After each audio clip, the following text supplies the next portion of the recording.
প্রিয় বন্ধুরা, ইমাম হুসাইন রাদিয়াল্লাহু তাআলা আনহুর কাটা মস্তক মোবারক কোথায় দাফন করা হয়েছিল? কোন বাদশাহ সোনার থালার উপর ইমাম হুসাইনের কাটা মাথা রেখে জিয়ারত করেছিলেন? কারবালার যুদ্ধে যখন ইমাম হুসাইনকে শহীদ করা হয় তখন তার মাথা শরীর থেকে আলাদা করে দেওয়া হয় এবং সেই কাটা মস্তক মোবারককে বর্ষার আগায় গেঁথে সারা শহরে ঘোরানো হয়েছিল।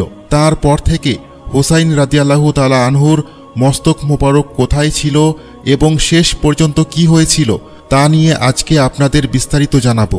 হযরত ইমাম হুসাইন রাদিয়াল্লাহু তাআলা আনহুর মাথা মোবারক কোথায় দাফন করা হয়েছে তা নিয়ে গবেষকদের মধ্যে মতপার্থক্য রয়েছে। এ বিষয়ে আলেমগণ দ্বিমত পোষণ করেন। আল্লামা কুরতুবী এবং হযরত শাহ আব্দুল আজিজ মুহাদ্দিস দেহলভী রহমতুল্লাহি বলেন, ইয়াজিদ কারবালার বন্দিগণ ও ইমাম হুসাইনের মাথা মোবারক মদিনায় পাঠিয়ে দেয় এবং মদিনা মুনাওয়ারার জান্নাতুল বাকি কবরস্থানে হযরত ফাতিমা আল জাহরা রাদিয়াল্লাহু তাআলা আনহার পাশে ইমাম হুসাইনের মাথা মোবারক দাফন করা হয়। কেউ কেউ বলে থাকেন যে কারবালার ঘটনার ৪০ দিন পর ইয়াজিদ কারবালায় আসেন এবং ইমাম হুসাইনের মাথা মোবারক মদিনা থেকে এনে কারবালার প্রান্তরে ইমাম হুসাইনের দেহ মোবারক যেখানে দাফন করা ছিল সেখানে তার শরীরের সাথে মাথাকে জোড়া লাগানো হয়, তারপর সেখানেই দাফন করা হয়। আবার অনেকে এমনটা বলেছেন যে ইয়াজিদ নির্দেশ দিয়েছিল ইমাম হুসাইনের মাথা বর্ষার আগায় গেঁথে পুরো শহরে চক্কর দাও, শহরবাসীকে দেখাও আমার বিরোধীদের পরিণাম কত ভয়ঙ্কর। তার সৈন্যরা যখন ইমাম হুসাইনের মাথা নিয়ে আসকালান শহরে পৌঁছায় তখন সেখানকার আমির তাদের কাছ থেকে মাথাটি নিয়ে সেখানে দাফন করে দেয়। যখন আসকালান শহরে ফেরাঙ্গিদের আক্রমণ হয় তখন সালহি নামক এক ব্যক্তি ফেরাঙ্গিদের কাছ থেকে ৩০,০০০ দিনারের বিনিময়ে ইমাম হুসাইনের মাথা মোবারক রক্ষা করেন এবং সেখান থেকে মিশরে নিয়ে আসেন।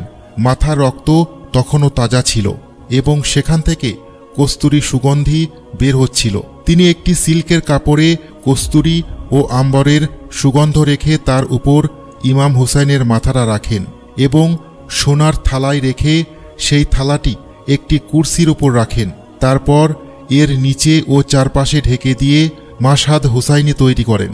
খান খলিলির মাশহাদ হুসাইনি সুলাইমান বিন আব্দুল মালিক দ্বারা সম্পাদনা করা হয়েছিল। কথিত আছে সুলাইমান বিন আব্দুল মালিক বাদশাহ হওয়ার আগ পর্যন্ত ইমাম হুসাইনের মাথা মোবারক ইয়াজিদের কোষাগারে ছিল। খবর পেয়ে ইমাম হুসাইনের মাথা মোবারককে সেখান থেকে নিয়ে আসেন, তাতে আতর মেখে তাকে কাফন পরিয়ে দেন এবং তাকে মুসলিম কবরস্থানে দাফন করেন। সুলাইমান বিন আব্দুল মালিক একদিন স্বপ্নে নবী সাল্লাল্লাহু আলাইহি ওয়াসাল্লামকে দেখেছিলেন যে তিনি তার দিকে ঝুঁকে পড়ছেন এবং তার প্রতি রহম করছেন। তিনি হযরত হাসান বসরিকে এই স্বপ্নের ব্যাখ্যা জিজ্ঞাসা করলে তিনি বলেন যে নবী পরিবারের প্রতি তোমার দ্বারা কোনো কল্যাণকর কাজ সম্পাদিত হয়েছে। তখন তিনি বললেন, ইমাম হুসাইন রাদিয়াল্লাহু তাআলা আনহুর মাথা মোবারক যেটা ইয়াজিদের কোষাগারে ছিল আমি তাকে আতর এবং কাফন পরিয়ে সম্মানের সাথে দাফন করেছি এবং তার জন্য জানাজার নামাজ পড়েছি। তখন হযরত হাসান বসরি বলেন, তোমার এই কাজ আল্লাহর রাসূলের খুব পছন্দ হয়েছে। এছাড়াও আরও অনেক রিওয়ায়াত রয়েছে, তবে যেটি আগে বর্ণিত হয়েছে সেটাই ঠিক যে ইমাম হুসাইন রাদিয়াল্লাহু তাআলা আনহুর মাথা মোবারক মদিনা মুনাওয়ারার বাকি কবরস্থানে দাফন করা হয়েছে। বলা হয়ে থাকে ইয়াজিদ যখন আহলে বায়েতের বাকি সদস্যদের মদিনাতে প্রেরণ করেছিলেন তখন তিনি নুমান বিন বশিরকে একদল সোয়ারিসহ আল্লাহর রাসূলের বংশধর মহিলাদেরকে হুসাইন রাদিয়াল্লাহু তাআলা আনহুর মস্তকসহ এবং কারবালার অন্যান্য শহীদদের সাথে মদিনায় পৌঁছানোর জন্য নিযুক্ত করেছিলেন। আহলে বায়েতের মহিলারা এই কাফেলার সাথে অনেক কষ্ট এবং পরিশ্রম করে মদিনায় পৌঁছান, যেমনটা মুহাদ্দিস ইবনুল জাওজি বর্ণনা করেন।